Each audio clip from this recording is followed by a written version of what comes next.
Here I've got the KeySwitch version of Session Horns Pro instantiated instead of the performance version which we've been working with until now. Now we select and set up the ensemble in the same ways with the presets and the different slots, and the voicing assistant and smart chord, it all works the same way. There's no animator in this version. Instead, we can choose between 9 of the available 16 key switches and assign them to notes, and then we can work with the ensemble here using multiple key switches.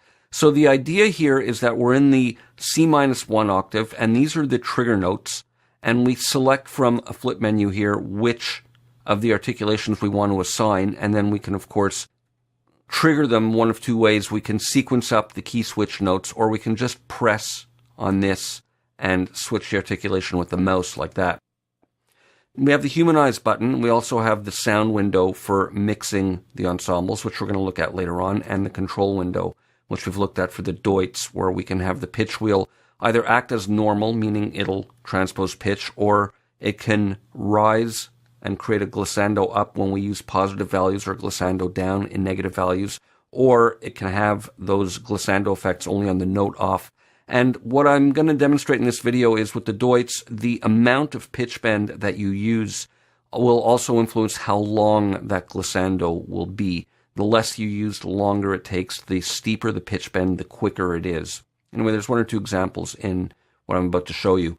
So what I've done is I've set up the key switches that I want on the trigger notes, and I've programmed up a little arrangement here. And I'm going to play it to you first with no key switches. We'll just use a stock vibrato sound, and you can hear it. And it's going to sound not too bad. It's smart voice split, and it sounds fine. But once we add in the key switches, you'll hear it really come to life.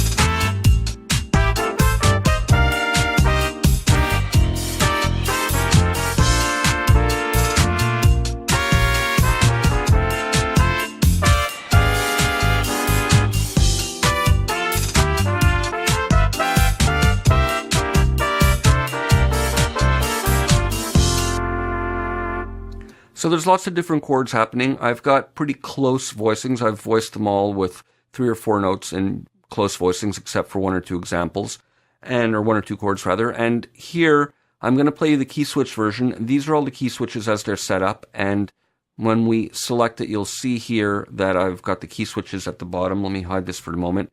And there are my notes on top. And here are my key switches.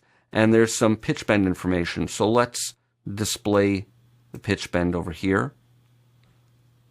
Let's go under View, and we're going to look at pitch bend. And there's none at the beginning, but as we go through the sequence, you'll see some. So let's look and listen, and I'll bring up the instrument, and we can see the key switches change here as it's playing.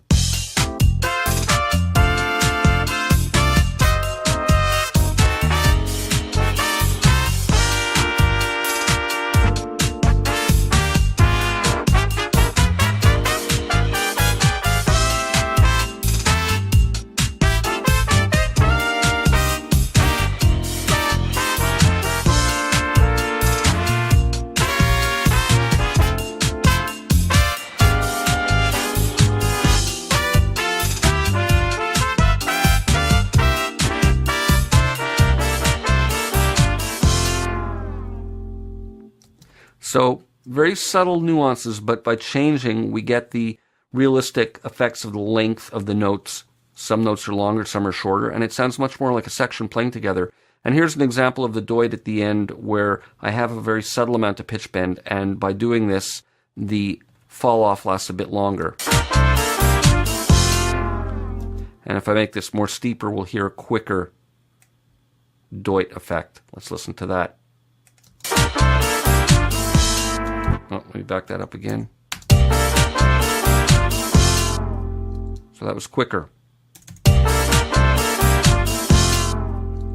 So you can really control it, adjust it to taste. We can try an ascending one.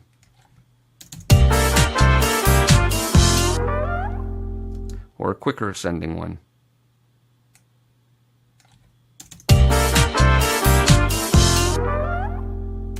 So some really nice possibilities available with the key switches. Again, we can select by just clicking on the notes, or we program up the key switch notes as I've done here, and we select from the drop-down menu which articulations we want. And now these take up a lot of memory. You see this is 1.89 gigabytes, so this is a big instance. So if you're not using any of these, like for example, I think I'm not using the shake, it's a good idea to set it to empty, and that way you'll free up some memory by doing that.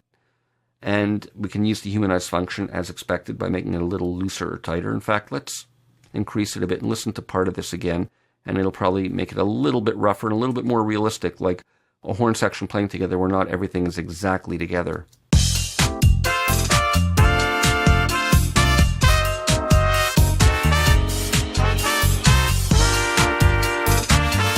A lot more realistic. It'll probably sound a little too sloppy like that.